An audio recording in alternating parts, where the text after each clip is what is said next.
Asikwamukele mbukeli ekhaya Jikelele mangabe usanda kungena asikubingelele uphumaphi kodwa ke siyabonga ukuthi usuze wafika njengamanje ke mbukeli sasingena ehoreni lethu lokugcina kanti sekuyisikhathi ukuthi sibheke ukuthi iziphi ehamba phambili.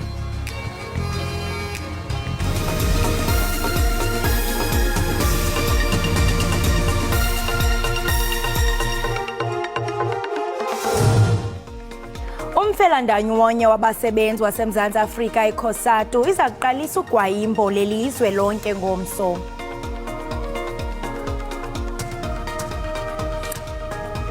Iphini likaMengameli wezwe uPaul Mashatile usigxekile isigameko sokushaya kwabantu abathile beshawa uphiko oluqapha izikhulu zikahulumeni. Lesi sigameko bese sisabalele enkundleni yezokuxhumana.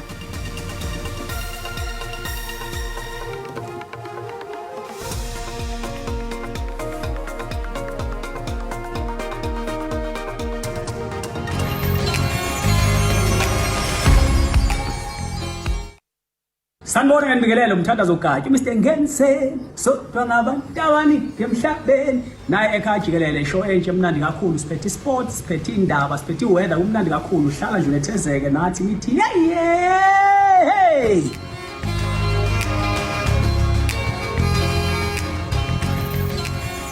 Inkongolo yemibutho yabasebenzi yaseMzantsi Afrika iCOSATU iza kuqalisa ugwayimbo lwelizwe lonke ngomso. Imanyano yabasebenzi kunye namahlakani ayo ithi iza kuqhankqalazela imeko yentlalo yezoqoqosho ekhuthaza abasebenzi.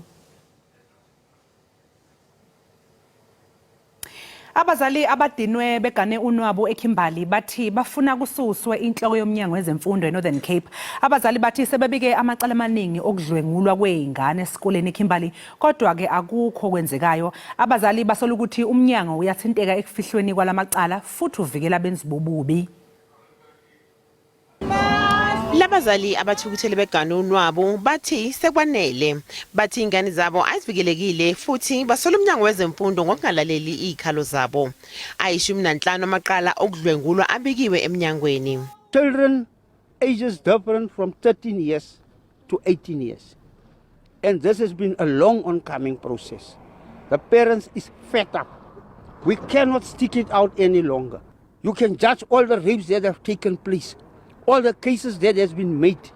No progress. Every teacher get a protection, but not the children. Abazali baphoqa ukuthi kususwe inhloko yomnyango ukuze kuvikeleke izikole. We want the HOD out. And we want to say a clear message. Please clear our schools. We are here because there was concerns raised with regards to an increment of sexual harassment cases in the Department of Education that have increased over this number of years.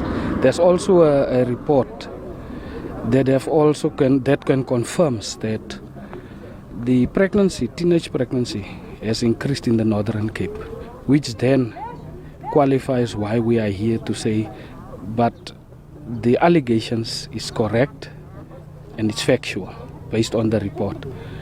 Ours is, there is a concern from NEHAU that whilst these cases are increasing, we see selective suspension. As the union, our approach is that the HOD of the department must be removed because she's incompetent. There is no service delivery in education, and a lot of wrongdoing is allowed to take place under her leadership. Umnyango wezemfundo uthi sekusungulwe uphenyo lwenkantolo yangaphakathi kodwa kuze kube manje akakacaci ngemphumela. Baziphikile izinsolo zokuthi inhloko yomnyango ayizange lusukumele phezulu lolu daba.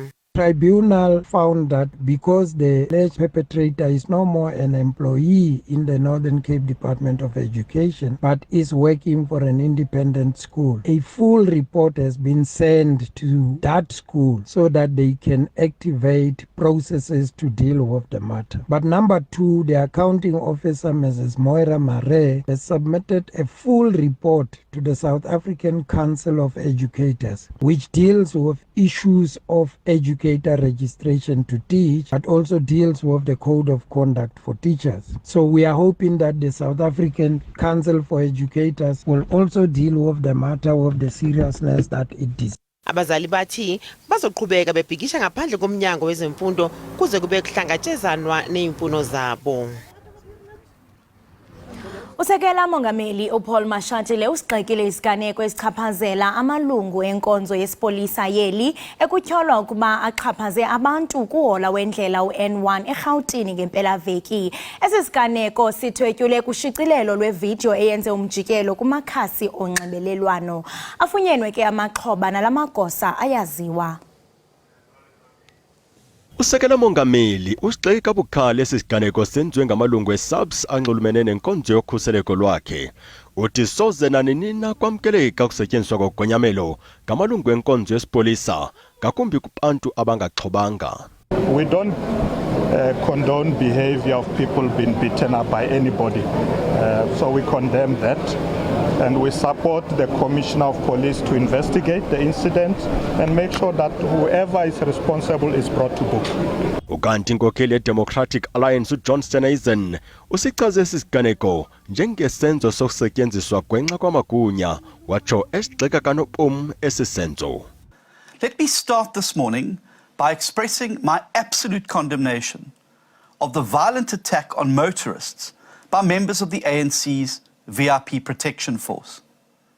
Now let's be clear about one thing. What we see in that video represents exactly what the ANC really thinks of the people of South Africa. We, all the people of South Africa, are the ones down on the ground. And the ANC are the thugs masquerading as a government, stomping on our necks. Umkomishina wamapolisa kuzwelonke uNjengelefani Masemula uthembise ngelithi akuzukushiywa nempunde kuphando ngesisiganeko. Mnumzana Mashatile bongoze abemibeli loMzantsi Afrika babe nomonde bavumele ukuphethwa kophando. Iphathimandla eminyangweni ozokuthutha eWestern Cape zethembisa ukuthatha izinyathelo zokuqeda izimpi zosomatekisi kulesi sifundazwe. Icandelo leteksi lelona likhulu ekuthutheni abantu basentshona koloni imihla ngemihla abahlali abangaphaya komyinge ongama-70% weepesenti basebenzisa iteksi kodwa iminyaka ngeminyaka iqenqgelekile elicandelo lingenakuzinza ngenxa yeenqule-iqhu zokulwa kwamaqumrhu imbambano ekunikezweni kwemvume nobudlobongela. Abasemagunyeni ephondo bavakalisa elicandelo leteksi lingundoqo kuqoqosho yaye bathi bagangatha kangangoko ngemigudu yokuqinisekisa uzinzo. In some cases, zero arrest. It is not acceptable. And that is why we started a task team specifically focused on assisting SABC and the NPA in dealing with prosecutions. uMackenzie uthi iteksi ezivunyelweyo izicelo zazo zingama-16,000 kweli phondo kodwa banalo ulwazi lokuba kungabe kanti kusebenza ezingama-20,000. Abasemagunyeni bathi imingeni emayela nokugqithiswa kwemvume neendlela igqalwa liqela elimbi loququzelelo. ISantaco umbutho ombaxa wamaqumrhu weteksi kweli phondo ukwamkele ukusungulwa kweqela lokuququzelela uhlabe ikhwelo lombutho kumalungu nabahlali ukuba bathi xibilili nanjengoko kumaxhapheshu noxanduva lokuphelisa nya ulwaphulomthetho. We want to see action, being taken by the province in arresting those that are transgressing. Abasemagunyeni bathi eligqiza liqingqiweyo alizokuqwalasela abatyholwa ngokubulala kuphela koko nabo bayalela ubudlobongela nabaqinisa iminwe yolwaphulomthetho ngaphakathi kwelicandelo leteksi.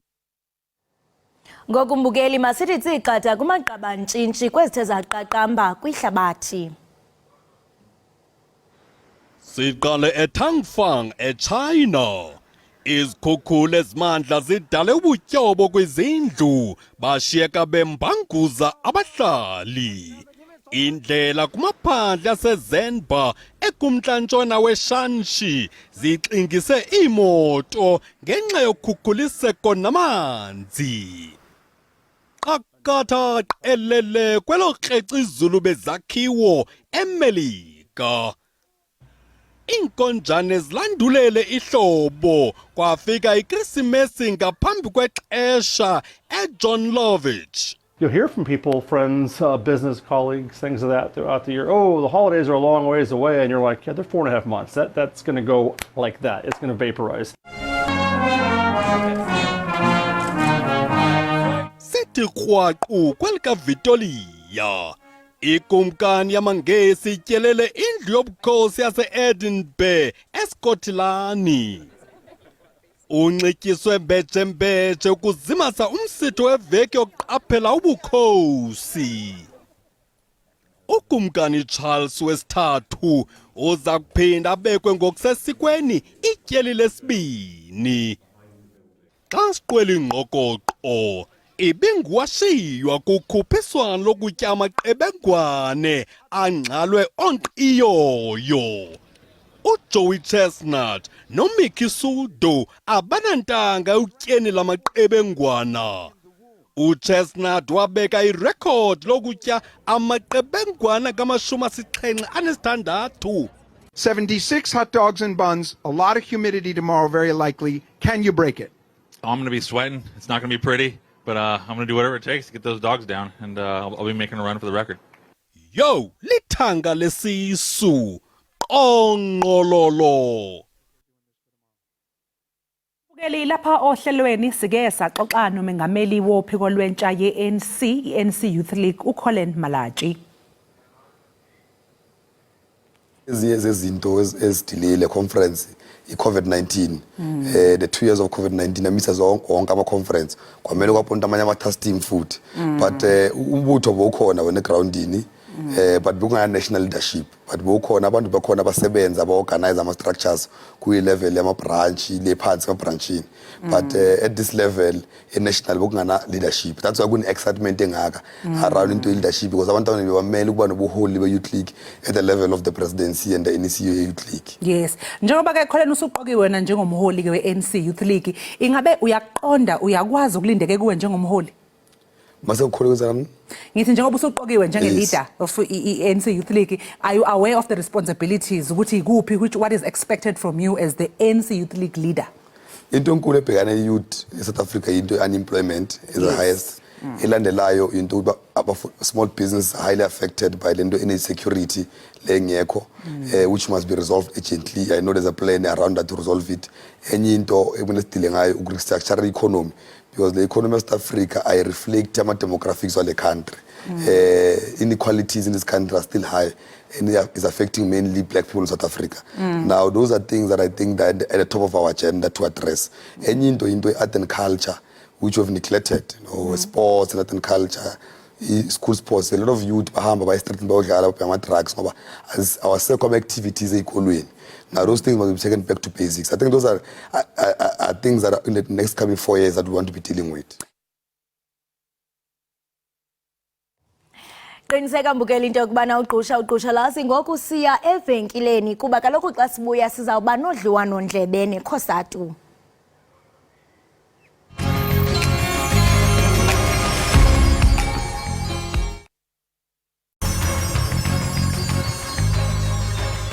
Enkosi ngokuhlala nathi kaloku siyi Ekhaya Jikelele apha kwinkqubo ndaba yakho iDTT.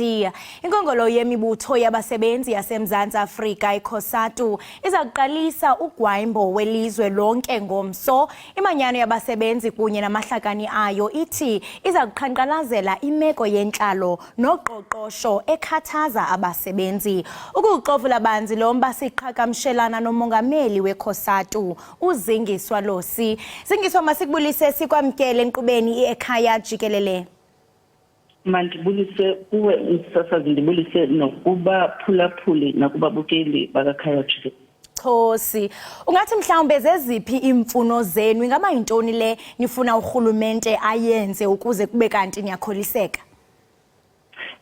Msasazi thina siyikhosatu uyakukhumbula ukuba ngaba siyi-federation etegqolo iphakamisa ukudana kwabasebenzi kurhulumente kunye necandelo labucala ukuthi the private sector nempendulo eziza kancinci kubasebenzi.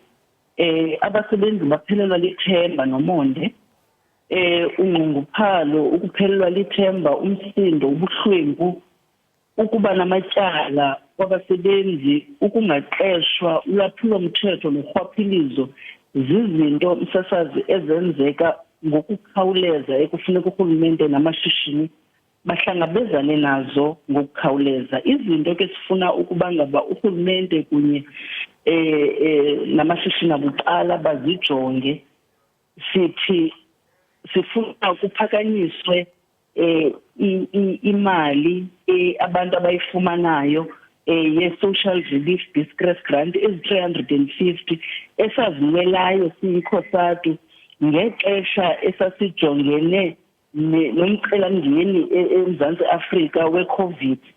Sathi kurhulumente makubekho le mbonelelo ekhoyo, kodwa sithi incinci lemali ayifikeleli ekulungiseni imeko abantu abajongene nazo. Sijonge ke ukuba ngaba masithi sive phaa kumphathiswa wezemali eMzantsi Afrika ngo-Oktoba xa esenza i-medium term budget policy statement yakhe, sive ukuba ngaba le mali ithe yaba nochatha. Enye siyifunayo msasazi ukuyiva kurhulumente yinto yoba ngaba sizawuthi sifika ngomhla wokuqala kuMatshi kunyaka ozayo babe abasebenzi bekwazi ukufumana isixa kwimali yabo yomhlala phantsi esithi xa siyithetha yi-two-pot pension reforms. ICOSATU nayo eyabekayo yenza idemand ngexesha sasijongene kunye ne-COVID-19, abasebenzi bomqaphu besithi asikwazi ukuyohlala emakhaya singaphangeli ngenxa yale COVID, siphinde kwakhona silahlekelwe zizinto esele sizisebenzele. Bathi abasebenzi beCOSATU ngela xesha sifuna urhulumente abenokwazi ukusinika ukwenzele nathi sikwazi ukuthatha kwimali esesiyisebenzele.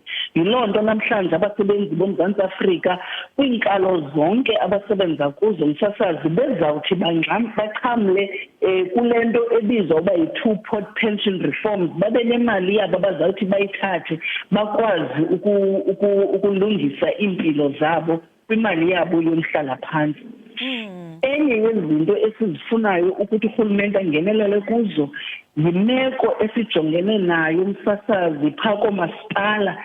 Siyayazi ukuthi sinomasipala abaphaa kwishumi elinesithathu elinesithandathu abangakwaziyo ukubhatala abasebenzi, abangakwaziyo ukusinkonzo ebantwini. Sithi siyiCOSATU sifuna urhulumente avule indlebe enze msasazi ukuba kaloku awukwazi ukuba nabasebenzi abavukayo igqolo besithi bayonikezela iinkonzo bafike imeko abakhangela phantsi kwayo ingeyo meko ezawubangela uba bakwazi ukunikezela ezo nkonzo ebantwini, baphinde nabo bangakwazi ukuba ngaba bafumane imali yabo abayisebenzileyo inyanga yonke. Ziyavakala ezi zikhalazo zenu.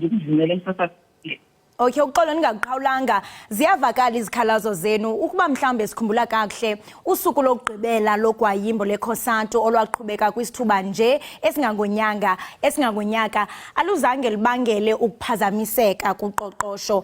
Ingaba nakusasa kuzawuqhuba kube njalo? Msasazi kufanele siqale sivume ukuba ngaba uqhankqalazo lwethu lwenzeka ngexesha umnotho woMzantsi Afrika ungemhle. Kufuneka siyazi into yoba ngaba xana sisingenela kolu qhankqalazo siyiCOSATU bazawuphuma abasebenzi, abanye bazangakwazi ukuphuma ngenxa yezimeko esizichazayo. Kaloku msasazi kufuneka siphinde kwakhona sivume into yoba ngaba sukela iCOSATU imane ingena kwiqhankqalazo unyaka nonyaka, ilizwi lethu alivakalanga kuphela kurhulumente kodwa livakele nakwezinye ii-organizations ezikhoyo, ngoba uzawuthi xa umamela kwezi veki zidlulileyo ufumanise into yoba ngaba kukho ngoku iingcali ezithi zihlalutye isimo somnotho waseMzantsi Afrika zisithi xa sithetha sivumelane neCOSATU kwizinto esizifunayo. Umzekelo, iCOSATU lisoloko isithi kunyaka ophelileyo na ukuzoma ngoku nakwiminyaka edlulileyo sifuna urhulumente asinike lento ekuthiwa yi-basic income grant. Kudala ke singaba neminyaka elishumi kodwa siyava ngoku into bangaba isathethwa yikhosatu yodwa lento yale basic income grant, ithethwa nangezinye ii-organizations. Ikhosatu ibithetha ngokungalinganwa kwemivuzo emisebenzini. Uyawuthi xa ubumamele kwiveki esigqitha kuzo ufumanise into bangaba zikhona nezinye ngoku ii-organization nabahlalutyi bayathetha ngale nto ikhosatu ibisoloko ithetha ngayo. Utsho ukuthi xana siphuma msasazi sisiya kumkhanxalazo asithethi kuthi, sithetha nabantu aboMzantsi Afrika abayibonayo le nto ikhosatu eyithethayo kwaye abavumelana ngayo. Balulekile ke loo nto singayitheli manzi msasazi kodwa siyithathele ingqalelo kuba ithi loo nto leyo sifikelela nakwabanye abantu abangangawo nje amalungu ethu kodwa nakubanye abantu abasuka kwiindawo ngeendawo, abasuka kwi-organization ngee-organization abathi xa besimamele noba bebengavumelani nathi mhlawumbi mandulo kodwa ngokuba yazibona ezi zinto simane sithetha ngazo ukuthi ngokwenene zizinto ezingumcelamngeni kubantu boMzantsi Afrika. Nantsi into siyifunayo kodwa sifuna ukuthi asizukwazi ukuyeka msasazi sithi hayi asizuya kuqhankqalazo kuba umnotho wethu awumhlanga. Funeka sikhumbule into bangaba sisizathu esibangela into bangaba siye kweziqhankqalazo kukubonakalisa urhulumente kunye nakubaqashi babucala ukuba ngaba asikwazi uqhubekeka msasazi nento bangaba ube ne-CEO yase-Pick n Pay efumana over i-2 million yebonus kodwa kube kumqashwa umsebenzi wase-Pick n Pay ofumana i-2,000 rand ngenyanga.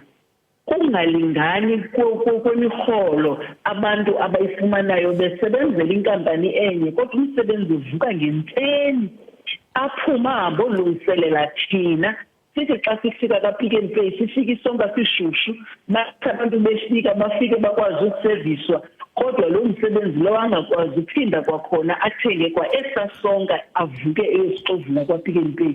Ibe i-CEO yase-Pick n Pay ifumana ibonus ye-2 million ngenxa yokuvuka kwala msebenzi. Ze xa sisiya kuqhankqalazo kuthiwe niyanjani kuqhankqalazo kwi-economy emeyi ngolu hlobo yoMzantsi Afrika. Kufuneka kaloku oongqoba nabo bayazi into bangaba kufuneka sonke sakhe ngokulinganayo kwesi sitya salo mnotho woMzantsi Afrika. Uye wabalula wathi thaca imicelimngeni abasebenzi abajamelene nayo. Wayitsho kaloku nento yokubana isibonelelo se-350 sincinci kakhulu kwaye aba baxhamlayo abakwazi into yokubana bajamelane neemfuno zabo. Kwaye wakhala nento kamasipala eyokuba akababhatali abasebenzi. Kuyacaca into yokubana kusekude engqinibeni. Ingaba mhlawumbe xa nithethathethana norhulumente malunga nokuba yintoni ekufuneka yenziwe kwaye nababonisa ukuba makwenziwe njani?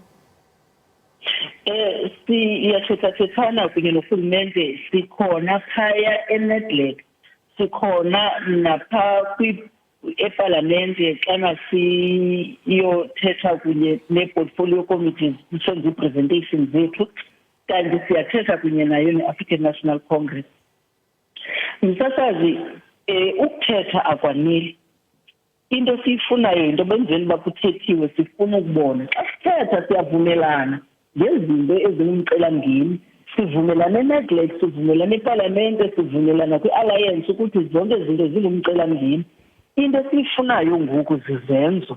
Yiloo nto sisithi izinto ikhosatu ezibikayo nezichazayo ayizozinto ezijongene nee-members zekhosatu kuphela, zizinto ezingumcelamngeni kwisizwe sonke soMzantsi Afrika kophangelayo nongaphangeliyo, akukhathaliseki ukuba ngaba yeyiphi i-union ophantsi kwayo. Yiloo nto xana sisenza olu qhankqalazo sisithi sibandakanye wonke umntu ophangelayo nongaphangeliyo kuba xana sesithetha asithetheli abaphangelayo bodwa. I-350 Social Relief Distress Grant sithe sathi xa siyibeka phaa kwi-alliance sasiyazi into bangaba bakhona abaphangelayo kodwa sasithethela abangaphangeliyo umsasazi. Namhlanje sinayo sithi kuhulumente we-African National Congress mayenyuke ukwenzela into yobangaba ibe yi-basis ye-basic income grant lena siyifunayo siyifumene yona sithi ngoku mayenyuke. Enye yezinto ekufuneka singajongi urhulumente kuphela sijonge noongxowa ecaleni yinto yokungabhataleki kwabasebenzi i-national minimum wage esivumelene ngayo. Yiloo nto sisithi olu qhankqalazo alujonganga urhulumente kuphela lujonge kunye nabaqashi babucala kuba siyazi uba ngaba ukuxhatshazwa kwabasebenzi bukhona obuqhubekayo kubaqashi babucala.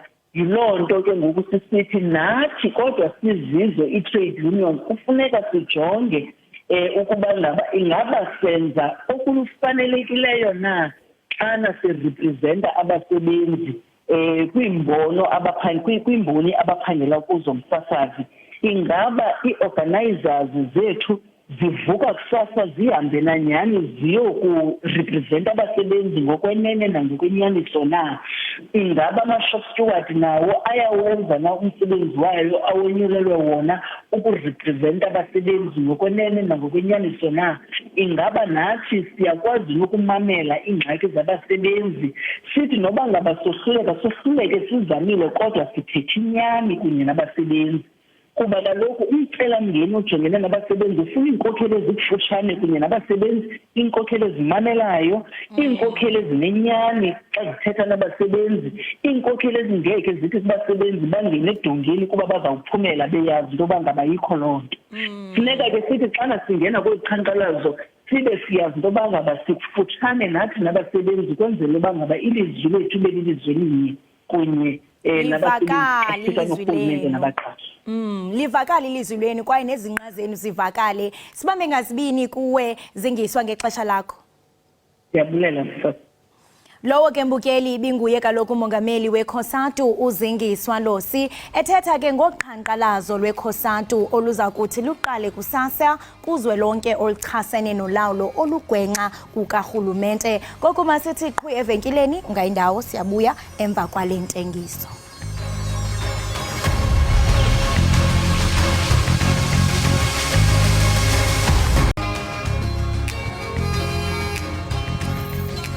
Sikwamukele umbukeli Ekhaya Jikelele. Namuhla sixoxa nombhali weincwadi uLucas Ledwaba ngencwadi yakhe enesihloko esithi A Desire to Return to the Ruins edingida udaba lokuvuselelwa komhlaba. Le ncwadi ke mbukeli ikhuluma ngeindaba zabantu abalwela ukubuyiswa komhlaba owathathwa ngendluzula kubo nakokhokho babo ngesikhathi sobandlululo. Sikubingelele Lucas Ledwaba, sikwamukele Ekhaya Jikelele. Sanibonani.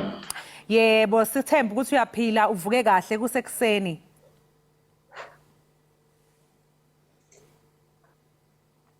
No, ngiyabonga leli thuba ninginikeze lona.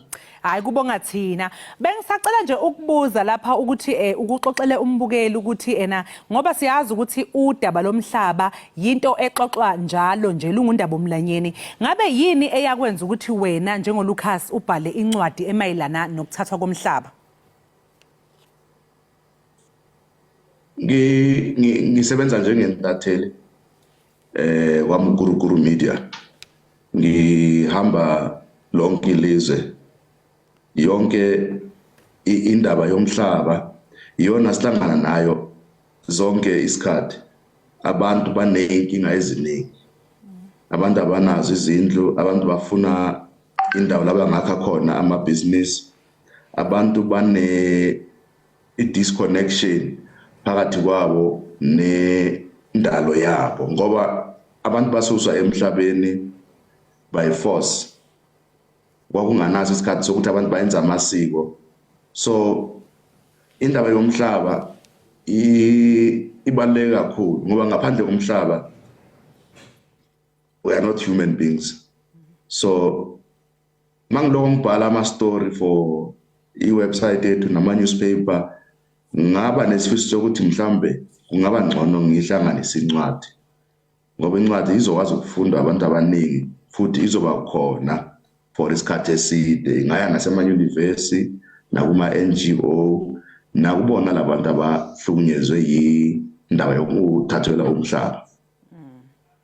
Ngenkathi ke wenza ucwaningo ngabantu obhale ngabo lapha kule ncwadi yakho, ngabe yiziphi inkinga ohlangabezane nazo?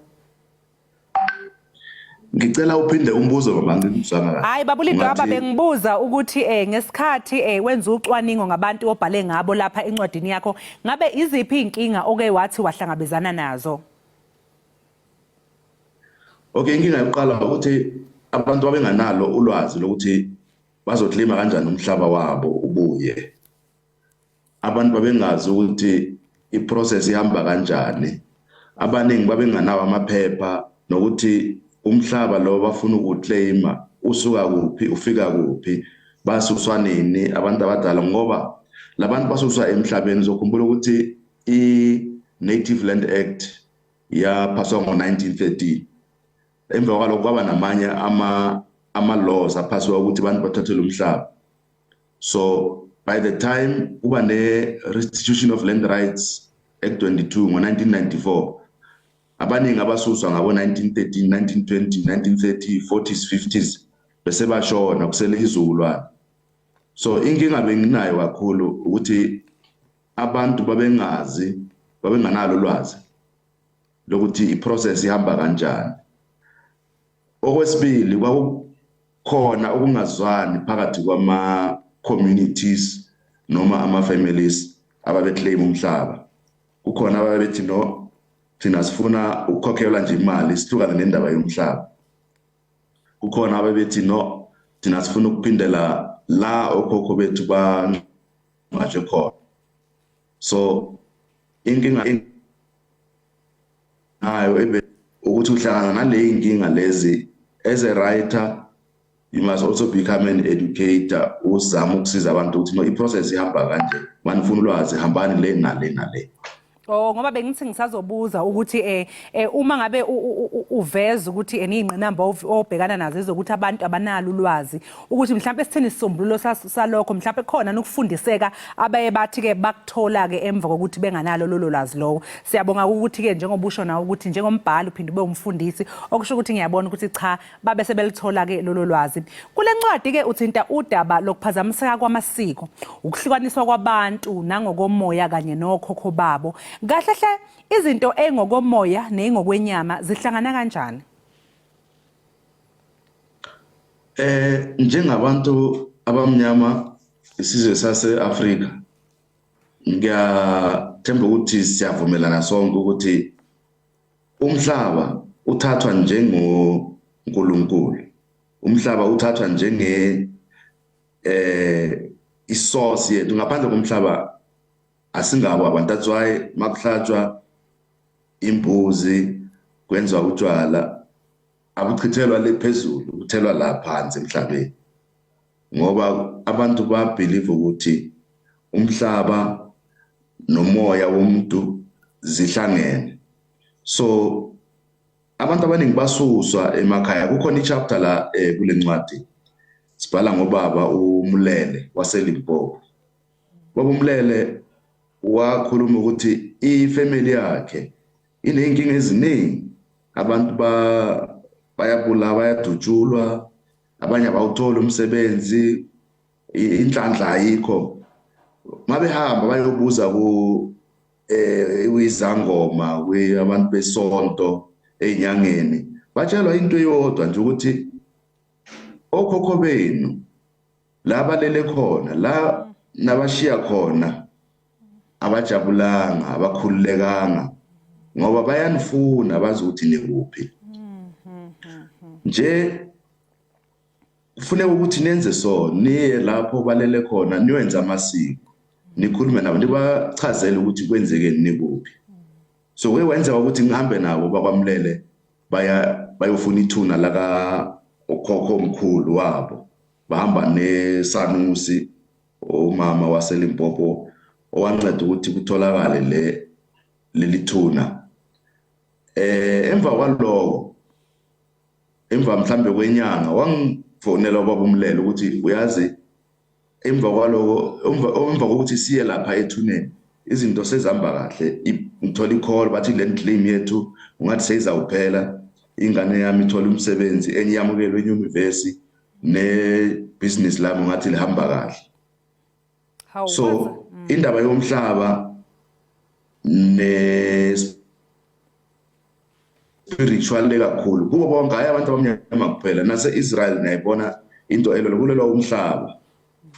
Why? Ngoba umhlaba uwona odefine ukuthi ungubani. Ngaphandle komhlaba ngicabanga ukuthi awuyena umuntu nabantu abasibhale ngabe encwadini bayasho kanjalo ukuthi sithathele umhlaba wethu amathuna bokhokho wethu la sazalwa khona sizwa nje ungathi sihambe emoyeni. We are not humans.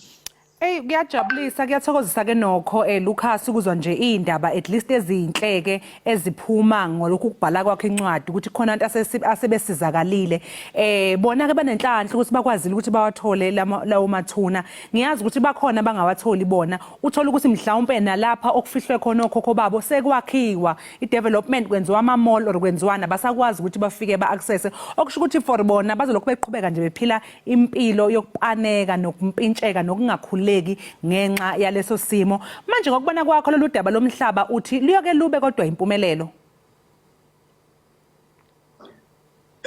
Indaba yomhlaba ngicabanga ukuthi izothatha isikhathi eside ngoba ngo-1994 makuza a new government ngicabanga ukuthi bekunethemba lokuthi izawulungiswa kusheshe kulunge. Kodwa ke mase iqala iprocess kwabonakala ukuthi ziningi inkinga ezikhona. Ama-land claim aseleyo manje from 1996 to 1998 kuthiwa about 7,000. I-claim yakwaMlele yafakwa ngo-31 December 1997. Ngikhuluma manje it's 25 years later. Khona ngathi izophela manje izocaciswa kahle. So if ama-claim athatha 20 years, i-claim A1 thatha 20 years ukuthi ilunge, ungacabanga nje ukuthi if there are 7,000 claims kuzoyenzakalani. Uhulumeni ukhala ngokuthi ezinye indawo abanayo i-capacity yokwenza ama-research ama-validation. Ikhala ngokuthi ama-community or ama-claimants ngokwawo ayalwa. Futhi kunale ndaba willing buyer, willing seller. If ukhumbula kahle uhulumeni wathi no, labantu bathathelwa umhlaba sekuhlela abanye abantu manje. So thina government were prepared to buy umhlaba for labantu abathathelwa abasuswa ngodlame. But it has turned out ukuthi most of abantu abaphethe lo mhlaba and kwenza ukuthi abelungu abafuni ukudayisa lo mhlaba. So baya frustrate process ukuthi ithatha isikhathi eside mhlawumbe ukuthi abantu baze bakhathale bashiye lento le. So laba batlema umhlaba bathola ukuthi sekwakhiwe kunama factory nani banikezwe imali. Kodwa ke ngicabanga ukuthi leyo process nayo kuyi-injustice enkulu. Kukhona ifamily yakwa ethembisa bathathelwa umhlaba ngabo-1950s. La bathathelwa umhlaba khona sekungama factory manje. So bahlala ethembisa banikezwa imali elingana 75,000. 75,000 yasherwa abantu abayi-6. Which means everyone got around 9,000.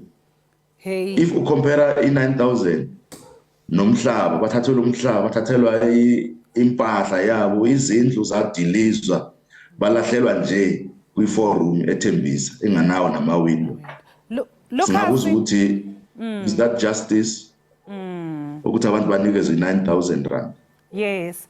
Lucas cha ngiyabona impela ukuthi cha luningi ulwazi futhi kuningi osafuneka ukuthi kwazeke ngale ndaba yomhlaba. Mina nje kuningi engibe ngufunda manje ngiyacabanga ukuthi bakhona nabafisayo ukuthi yazi mangathola leya ncwadi mhlawumbe nami zingaphenduleka izimpendulo zami ngokuthi thina owethu umhlaba singawuclaima kanjani singawucela kanjani. Ingabe mhlawumbe umuntu ofisa ukuthola incwadi yakho angaxhumana kanjani nawe noma angayithola kuphi?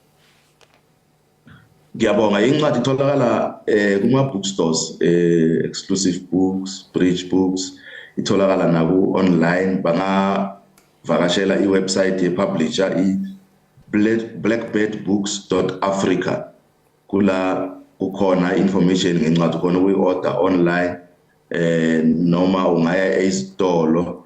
Incwadi cost about 290 ngiyacabanga ukuthi le price ingaphansi nawe price yogoloko so abantu bangayenza ukuthi bayithole ngoba le ncwadi ibaluleke kakhulu ifundisa abantu ngomlando wase South Africa futhi izame nokuthi iphendule imibuzo eminingi mayelana nale ndaba yomhlaba. Sibonga kakhulu Lucas Ledwaba ngesikhathi sakho. Ngiyacabanga ukuthi hayi naye umbukele ekhaya useyabuka ukuthi ugoloko incwadi hayi incwadi ibalekile sethemba kababukeli bazohamba bayoyithola incwadi sikufisela usuku oluhle. Ngibonga kakhulu. Mbukeli ke njengamanje asithi qu ezitolo sizobuya nokholosa ukholosa ke hayi niyamazi ke kuthanda kabi lezi zinto ezihlangene nokuvocavoca hayi uzobe sekhona ke umuntu osivakashele ozosifundisa ngokuthi yikuphi ofuneka sikwenze ukuze sibe healthy futhi sibe slim. Ningayi indawo siyabuya khona manje.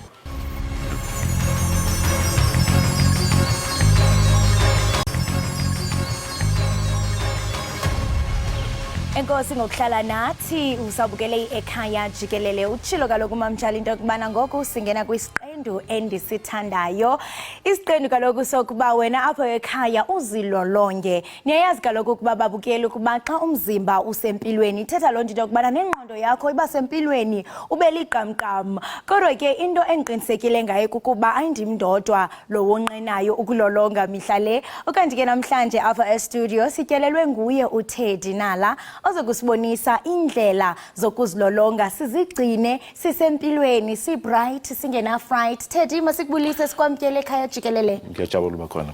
Nathi siyajabula ukuthi ube khona ube la. Andazi ngithini nje umzimba wakho uyathi ba so ufuna ukutshona khona kwisashoni kodwa ngaphambi kokuba singene kuyo khawusixelele into yokubana ungubani wenza ntoni kwaye urelate kanjani no fitness. Igama uTeddy Nala and fitness sengikuyona for more than 15 years and the idea of fitness ngabona ngikhula ukuthi umzimba uyakwazi ukuthi usebenzise ukuthi to take you further ukuthi empilweni sike sibuke izinto ezizenza manje singabheki ukuthi lo mzimba usebenzisayo izinto oyifaka emzimbeni izokwazi yini ukukusiza further in life. So mina ngabona ukuthi eli ukuvocavoca angiqali and ekuyivocavoceni kwami ngabona ukuthi hayi lento kwakubalekela ungena ezintweni ezirong ngiqala and then kwathi ngikhula ngabona ukuthi hayi lento iyangisiza and ngase ngiyabona ukuthi nabanye ngabasiza. So the time ngibona nami ukuthi nabanye ngabasiza ngathi mina hayi angeke ngiyifundele lento khona ngizokwazi ukuthi to have knowledge to pass it on kwabanye and nakho la ngikhona manje. And uthi 15 years iminyaka le 15 years ayondlwa ngiyanetha and ungene ejimini kaloku njengoba abanye abantu mhlambe umuntu uzawungena 2 years aphinde mhlambe achieve ezo body goals ayeke. So wena ungathi intoni into eyakwenza uba ube consistent mhlambe kubani unconya kubantu ezo muscles. Ukunconya nakho kwakukhona kodwa manje kufanele uqale ngokuthi ufunani uyenzelani lento and ekuyenzeni kwakho leyo nto musuqalile uyazi ukuthi further izokwazi ukwisaphi. So mina ngaqala ngokuthi ngifuna ukulose weight. I didn't like the way I looked growing up and from there ngase ngiyabona ukuthi hayi like I said ukuthi ukuyenza kwami nabanye bazoyithokozela and ngafunda ngomzimba wami ukuthi kuyasizana ukusizana ngeknowledge enginayo ukunikeza abanye kuzokwazi ukuthi sisizane impela. Ube consistent and uchila into kubana usebenza nabantu kakhulu. So ingaba mhlawumbe njengokuchila into kubana ude wahamba waye esikolweni wawufundela lo msebenzi i-knowledge oyimphatha yabantwini ithini when it comes to fitness, achieving body goals, muscle building. Now nansi indaba mesizothi body goals, the moment sesifuna ama body goals, it's a short term. Kanti wena ufuna ukuzazi ukuthi ufunani. Ufuna ukufitha kule ngubo noma ufuna ukuya emcimbini. That might look like it's short term, but ufuna ukwazi ukuthi izinto ofanele uzenze. Ngena not 1 foot in. Yabo, ungene ngokuphelele. Wazi ukuthi ngizongena ngidle ngendlela. Ngijime. And mase ngijima akudingi ukuthi ufune uze ejimini futhi. Ukujima i-lockdown isifundisile ukuthi yonke into bivaliwe. And besijima endlini, sijima ngaphandle, and ngokujima even now ukuwalka nje. To walk even 20 minutes a day. And lo 20 minutes kwabanye into ongayazi ukuthi iphelelepi. Kanti muzoyifaka ku schedule sakho. Wazi ukuthi I'm going to walk at 1 o'clock. By 1:30 ngiqedile. And angisho ukuthi gijima. Ngithi walk 3 times a week or even twice a week. And musubuka leyo nto consistently in the next 6 months, we would have done so much. You wouldn't mind just sithi mesiqala izinto sisheshe siyeke sithi haya yenzeke lento. No. Ebalekile iscale abantu bayathanda ukuthenga iscale asifake lapha ebathroom. Once in a while ahamba uyiweigh. Ungayiweigh umuntu wasekhaya. Ukuphuza amanzi, that's weight. Wena ngokungakwazi kwakho uzoma esikalini qeda uphuza amanzi kanti usugainile. Ube discouraged mama. Kanti into esingayenza ukuthi into engishilo ukuthi khona lela bhlukwe engasangeni. Khona leya ngubo lengasangeni, khona leya shirt engasangeni. Uma usuqala uwalk, just keep going back. Uyifaka ubothi isangena yena. And eventually uzothi uma usuyifaka ubothi iyangena. Kanti vice versa uzothi mubuka muthi uyesikaleni you are weighing more. Kanti umzimba usunemasela. The more you gain muscle, it's the more ukwazi ukuyisiza ubamba ama groceries akho up the stairs. Uyakwazi ukuwalk, uyakwazi ukugijima nabantwana now. Yebo. Ndiqinisekile ababukeli nabo banqangile bafuna ukubona ba uzawusenzela ntoni. Nami undibona ndizolile nje ndiphazanyiswa zezi muscles ezilapha. I-eye contact yami ilapha. Ababukeli bajongile bafuna ukubona uba intoni ozosenzela yona. Ngizokwenza kufanele ngikwenze nami. Yes. Ungaba distract kakhulu. The stage is yours. Yebo. Bantu basekhaya. Umusekhaya. Awudingi kuba nomata. But nethawula uyakwazi ukuthi kulibeka phansi mina nginomata la and uqale ngokuba kwi-plank bayibiza nge-plank le. Uba la nanti position yakho. Nansi.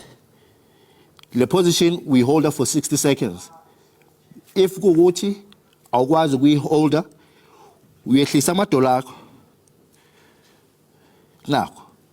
Nayo le. So progressively njalo uyaphakamisa uyehla. Uyaphakamisa uyehla.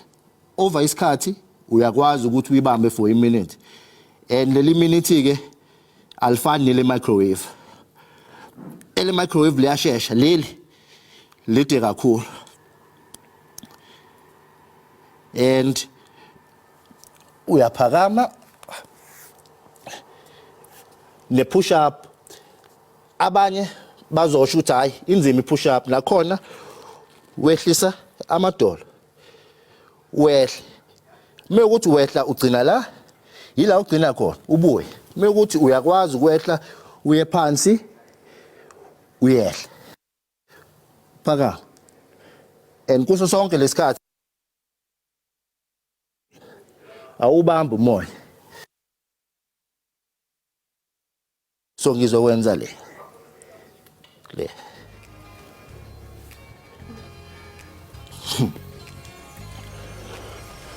Lokho ukwenza usendlini.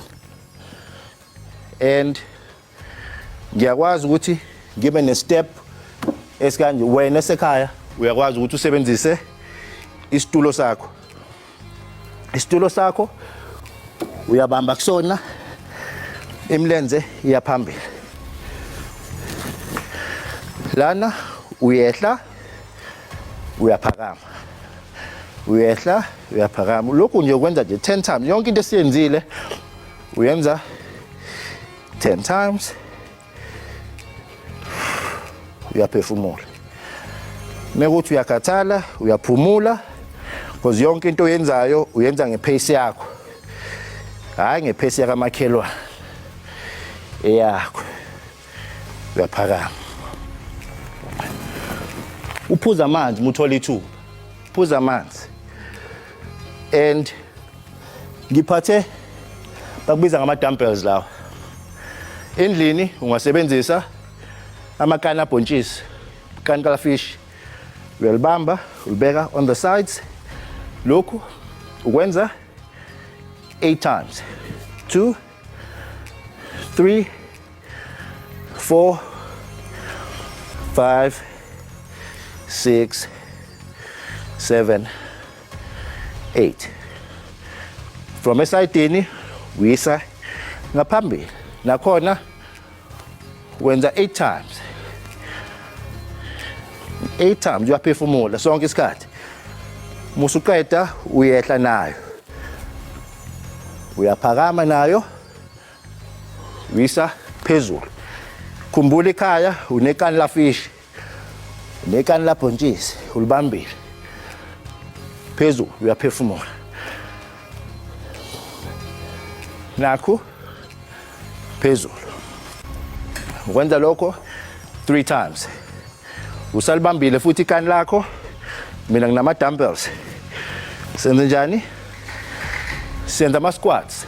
Sila, siyehla, siyaphakama. 8 times. 2 3 4 5 6 7 and 8. Uyaphefumula futhi. Uyalibeka ikani lakho. Mina kwabanye khona ongaba nalo libhande endlini. Abangenalo bazokwenza without. Leli bhande uyalithatha ulifaka la. Yazi ngenxa yexesha sizayiqhawula kodwa ningakuqhawula uzibambile. Hayi nalokho ma. Hayi inkinga. Babukeli. Sibonge kakhulu ke esivakashini sethu besitshengisa ngokuvocavoca mbukeli sibonge kakhulu nakuwe futhi ngokuthi uhlanganyele kanye nathi amahora amathathu onke uhlezi nathi la ekhaya jikelele siyabuya futhi kusasa ngesikhathi esifanayo nibe nosuku oluhle nisale kahle.